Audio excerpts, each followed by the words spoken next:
Hei bra, skipidi-hommat. Bäsi. Olen skipideen hommaa. Sä spinnaan puilon kautta. Skipidi-juttu ilmiökengellä on. Nappaa OG Möllerso. Moi. Mä oon nyt nähnyt tätä kaupallista skibidi-kontsaa suhteellisen paljon somessa. Mä lähdin pikku tutkimusmatkalle koittaa selvittää, että mistä tässä nyt oikeastaan on kyse. Puilolla on ollut näitä jo parikin kappaletta. Ensimmäinen, jonka ne pisti pihalle, niin se oli yli 200 000 näyttökertaa siinä kohtaa, kun mä katsoin, mikä oli 7 kertaa enemmän kuin niiden parhaiten menestynyt aikaisempi reelsi. Ja yleensä reaktiokin on tähän ollut yltiöpositiivinen oikeastaan. Totta kai pikkusen myös.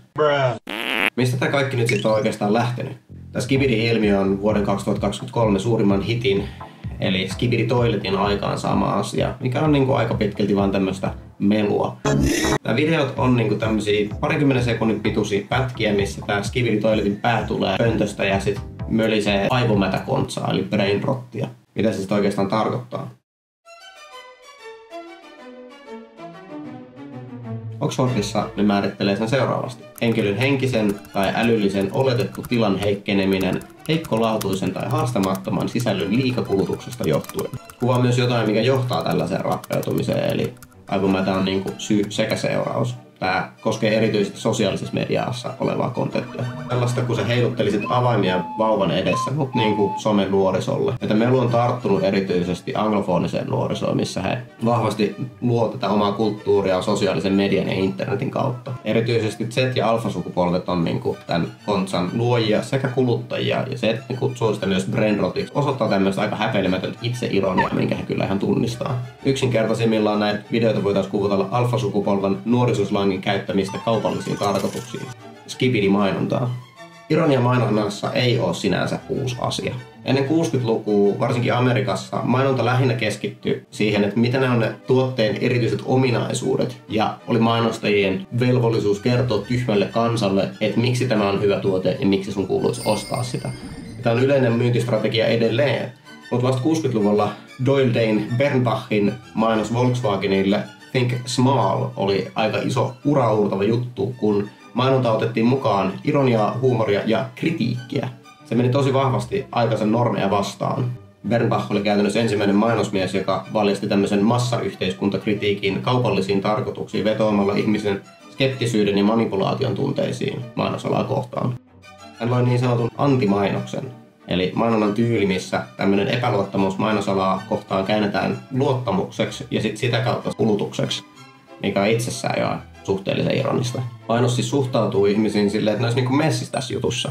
Ja mainoksen ideat promoitaan tuotetta, mutta ne myös tarjoaa tämmöisen kritiikin. DDPn kohdalla se kritiikki oli aika pitkälti se, että miten mainosalan kuuluu kohdella kuluttajia. Think Small luotti vahvasti siihen, että katsoja kyllä ymmärtää, että missä tässä on oikeastaan kyse. Sitten se myös käytännössä nosti pienen saksalaisen autovalmistajan aivan hillittömiin myynteihin Amerikassa. Se oli todella toimivaa mainontaa.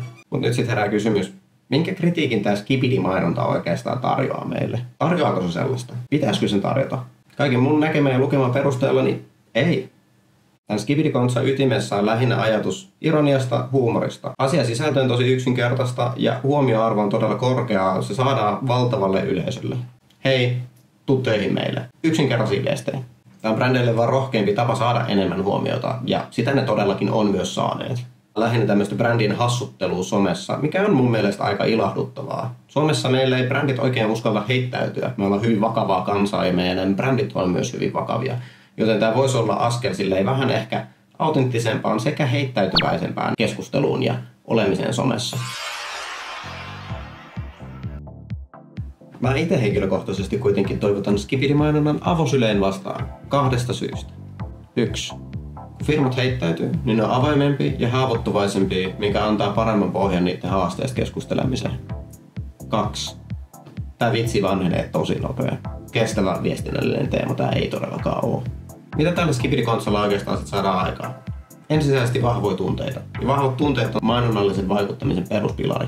Se voi olla iloa, myötistelyä, mutta sekä ei välttämättä ole negatiivinen asia. Sitten se myös inhimillistää.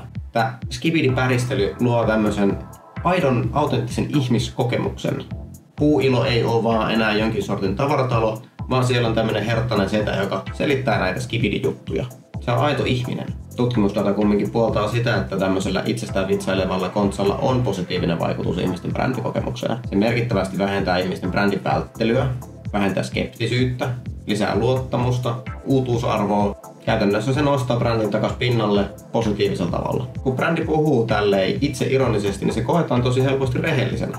Sen takia mä itse koen vähän ongelmallisena sen, että lähdetään tähän trendiin mukaan vähän ylituotetuilla sisällöillä. Koska se ei oikein viesti silloin sitä autenttisuutta enää, mitä tässä haetaan takaa. Tässä kohtaa en mä kumminkaan voi olla ajattelematta Hesburgerin aikaisempaa mainetta työnantajana ja sitten tätä työntekijöille kohdennettua skibidimainontaa. Se, että burgerinpaistajia ajetaan burnouttiin tehokkuuden nimissä on no cap aika mid. Ja sen duuniporukka siinä kohtaa todellakin. It's different. Mainittakoon, että Hesburgerilla on kumminkin ollut selvitystyö tässä ihan käynnissä, että ovat havahtuneet näihin ongelmiin ja aikovat näköjään tehdä jotain asioita. Mä olisin just toivonut, että vähemmän nuorisoslangia ja ehkä vähän enemmän konkretiaa tähän heidän työntekijäkampanjansa. Mä silti ymmärrän hyvin, että menneisyyksen munauksista ei haluta mielellään puhua, mutta tää ei silti vakuuta mua siitä, että työskentely Hesburgerilla olisi erityisen.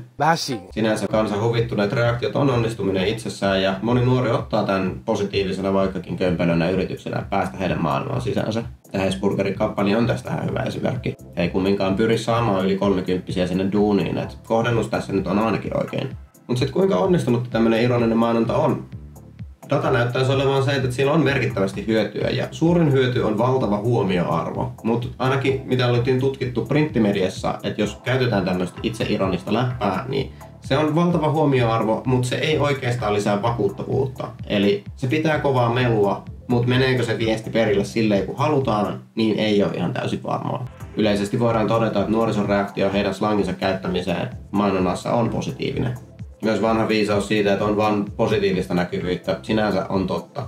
Wendysillä tuli tuossa esimerkiksi 10 vuotta sitten tämmönen mainos. It's spicy goodness, like a bounce.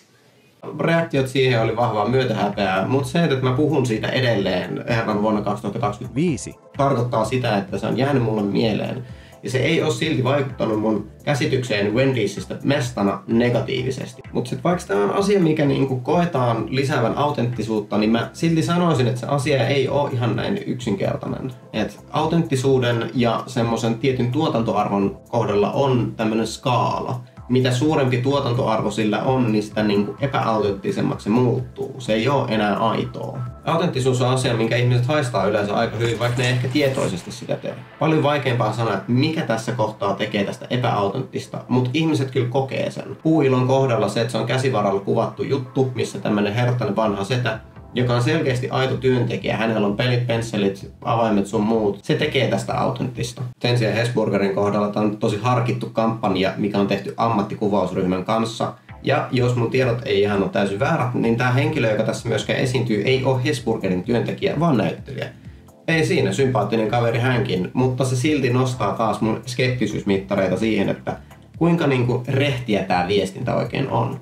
Vaikka kommentit ja tykkäykset, näyttökerrat ei ole suoria mittareita siitä, että miten onnistuneita kampanjoita nämä on, niin meistä voidaan silti tehdä päätelmiä. Vaikka me ei tiedetä, että millaisella rahalla näitä on puskettu mediaan, niin me silti nähdään, että Hesburgerilla on paljon vähemmän näyttökertoja kuin Puuilolla, ja Puuilon juttu on paljon uudempi.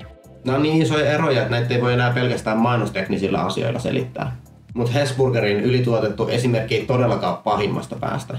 Amerikassa kaikki on suurempaa ja siellä mennään ihan omalla tasollaan. Kun Hesburgerilla on hyvä roolisuorituksen vetävä setä ja kuvausryhmä, niin Walmartilla on aivan järjettömän ylituotettua kringiä. No cap, you weren't French or Ohio at all.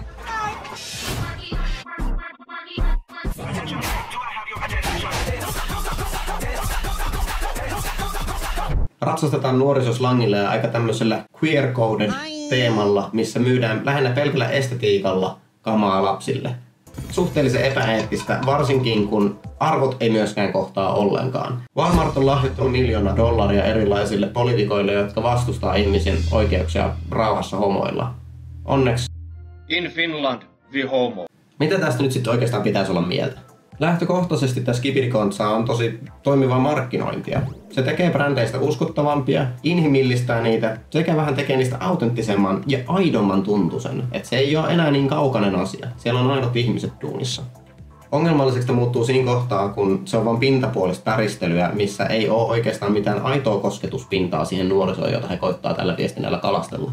Kun on siirretty herttaisista sedistä korporaatioihin, jotka keinotekoisesti yrittää houkutella nuorisoa, niin mä sanoisin, että tämä on kaikkea muuta kuin autenttista ja luotettavaa. Tosi vaikea sanoa, miten tämän kokee keskiverto amerikkalainen, mutta Suomessa nyt onneksi ei olla vielä päästy tälle levelille ja toivottavasti ei koskaan myöskään jouduta. Ehkä yleisesti voidaan todeta, että mitä isompi korporaatio tai organisaatio, niin sitä hankalampi heidän on saada aitoa kosketuspintaa ihmisiin. Että tässä kohtaa ehkä sit pitäisi olla vaan niinku brändilähettiläitä tai ottaa firman sisältä joku tyyppi, joka toimii tälle kasvoina. Mut hei, kiitos, että sä jaksoit kuunnella mun ränttiä tästä aiheesta. Mitä mieltä sä oot tästä? Ootko samaa mieltä? Ootko eri mieltä? Spinnaa sun skibidi-kommentti tuohon alle ja pistä kanavatilaukseen, jos sä haluat nähdä lisää tämmöistä vastaavaa konsaa. Lämäse sitä tykkäysnappia, jos tykkäsit. Se merkkaisi mulle tosi paljon. Ja mun puolesta ensi kertaa.